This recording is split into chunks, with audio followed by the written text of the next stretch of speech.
There we go. Thank you, sir. Step in here. Radio Raheem here with the chairman of the board, Chops Ranks, Bob Arum. We're here at Top Rank Gym getting ready for a fight that is highly anticipated. Lomachenko versus Walters. You know, the words have been exchanged. We're just a few days away now. How do you think this fight matches up in competitive nature? Like you've always said that, you know, you hate when these things are mismatches. How close are these two fighters in talent and ability? This is an extraordinarily competitive fight. Nicholas Walters, hottest puncher in the division, and he's not just the guy who throws haymakers. He can box, he can move, and Lomachenko may be the best fighter in the world today. So this is a very, very good, interesting fight, and I think it's going to be a candidate for Fight of the Year. There's already rumors that have begun that you're talking about Lomachenko versus Pacquiao in 2017. Have you looked past this fight to making that possible fight in 17? How true is this? I don't make fights, particularly for Pacquiao. So if Lomachenko's successful in this fight, I will talk to the Lomachenko people, figure out what weight would be acceptable, and then I go to Manny and see if he was amenable, as I will do with Terence Crawford if Terence Crawford is successful on December 10th. But it's Manny, and make no mistake about it, who chooses the opponent. And then the question is Mayweather going to be available? And obviously Mayweather trumps everything because Pacquiao would like the rematch more than any other fight. Mayweather surprised us by showing up at Manny's fight, but then just days later he said unequivocally he's not coming back. Retirement, suits him well. It's all just, poppycock, if you will. Is that true, or do you? I mean, obviously you're still talking about that fight. So what makes you feel like this may be possible?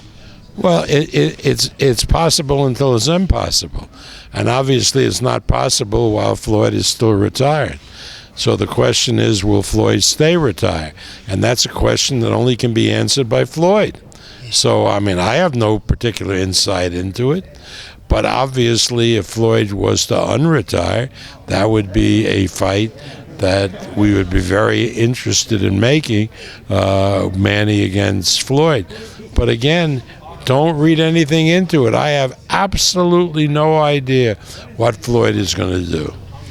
Obviously, Floyd, like you said, would be the pick if it was possible, but if not, we're taking that off the table and we're looking at Lomachenko or Crawford. Those are two very different fighters, even weight-wise, stylistically, different types of challenges for Manny. Based on what we saw from Manny Pacquiao in his last outing against Vargas, which matchup do you think would be best for him, and is it the same fight that would be best, the most entertaining?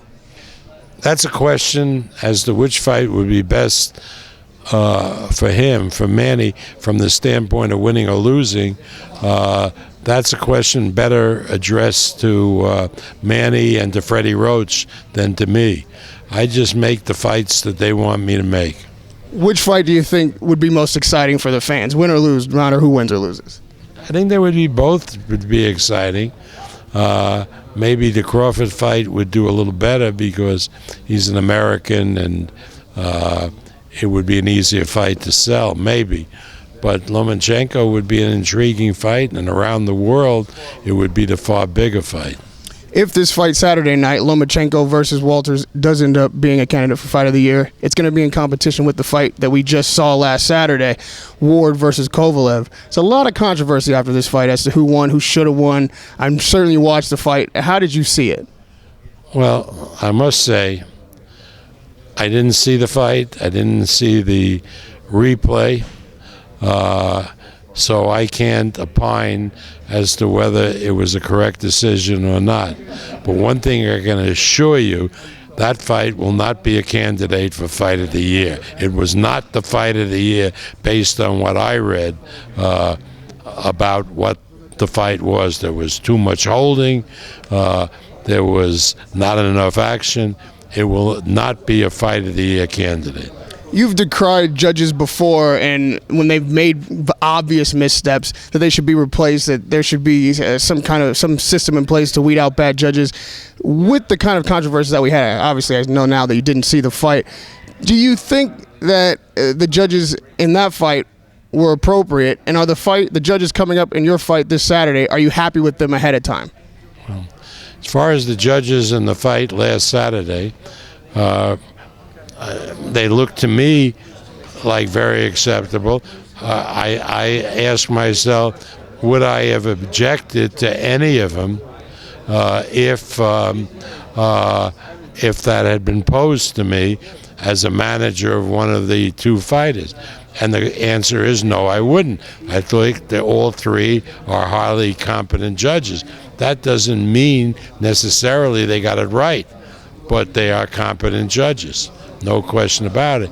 In this fight, we had voiced our opinion to the executive director that one of the judges, based on prior scoring in another fight that we promoted, which was so off base as to be ludicrous, shouldn't be appointed the judge. We objected to that judge. There was a panel of 6 judges, and we objected to one. And of course, the commission appointed that one as a judge. So our objections, nobody should blame the promoters. The promoters try to do a good job weeding out judges that they think might not be good to judge a fight. But in general, the commission ignores the experience and the opinions of promoters.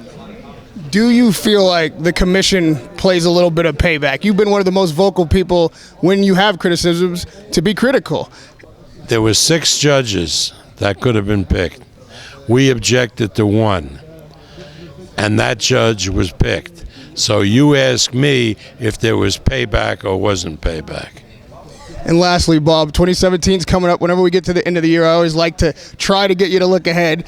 In 2017, what do you think Top Rank will produce that you're most looking forward to? What can those fans of boxing and the fighters that you have in your stable possibly be anticipating for 2017? We're going to be doing things new ways that you haven't seen before. 2017 is going to be a banner year for boxing and a banner year for Top Rank, and you'll have to be patient and see what we have planned. And lastly, I've got to turn to you. Is it going to be a banner year for America? Because I know that you've got to be incredibly disappointed in the outcome of the election, of which you were also very vocal. How do you see this, election night? Can you describe that for me, for you? Well, to get through this, 2018, 2016, 17 to 2020, my advice to everybody who's scared to death is smoke a lot of weed for 4 years. Radio Raheem with Bob Arum, who always delivers. Thank you, sir. It's legal here. It's medicinal. I suppose you can battle your depression with that. And we will see you Saturday night for this great event, Nicholas Walters versus Vasily Lomachenko. Excellent show. Thank you, sir.